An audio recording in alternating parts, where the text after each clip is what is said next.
qaraxii Soobe sidee ayuu dhacay qasaare nuucee ayuu geystay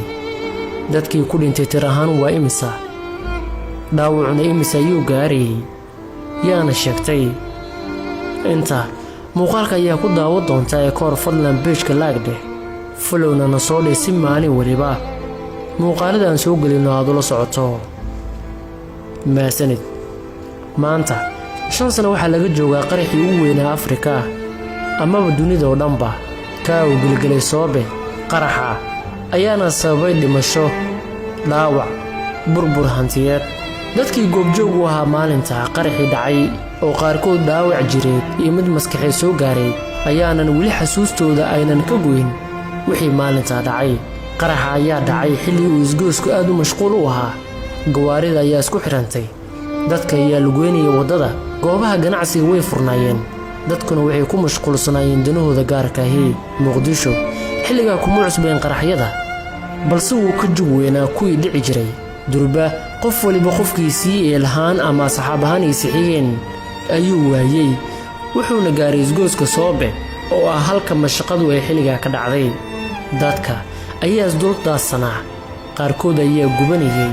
goobaha ganacsiga ayaa burburay laamiga ayaa go'ay waxa isbedelay muuqaalka guud oo wax yar ka hor qaraxa jawi dhex socod u jiray goobaha caafimaadka waxa ka soo yeerayay fariin ku saabsan in loo baahan yahay dhiig maadaama dadka dhaawacyada soo gaaray ay dhiig baxeen dowladda federaalka oo ka jawaabaysa arrinta ayaa dadka ugu baaqaysay in dhiigooda ugu deeqaan boqolaalka dhaawacmay waxaana mas'uuliyiinta xilliga dhiig shubay ku jiray duqii hore ee caasimadda Taabid Cabdi Maxamed iyo sidoo kale madaxweyne Farmaajo ilinka laga galo isbitaalada waxa ku sugnaa boqolaal ruux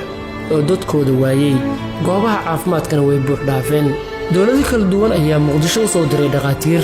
agab caafimaad iyo diyaarado lagu qaado shakhsiyaadkan dalka waxba lagu qaban kareynin waana la qaaday 15 Oktoobar 2017 dowladda federaalka ee Soomaaliya ayaa magacooda guddi gurmadka qaraxii Soobe waxaana la bilaabay diiwaangelinta magacyada dadka la raadinayay ee lagu tuhmay inay ku dhinteen goobta qaraxu ka dhacay ama la geeyay goobaha caafimaadka madaxda sare ee dowladda federaalka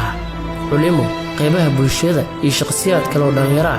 ayaa tagay goobta gurmadka halka baraha bulshada la soo dhigayay sawirada dadka la raadinayay la waayay waxaana cajiib ahaa qaraxa awoodiisa in shaqaalaha gurmadka kaliya aynan xilliga ku filneen sidoo kalena Farmaajo ayaa telefoonada ehelka ka qabanayay isagoo magacyada dadka la raadinayay qorayay haddaba 14 Oktoobar oo noqotay maalin Soomaali u dil mugdi gelisay adiga xasuus noocee ah ayay kugu leedahay maalinkan halkeena joogtay xilliga aragtidaada qaybta hoose nugula wadaag siina share garay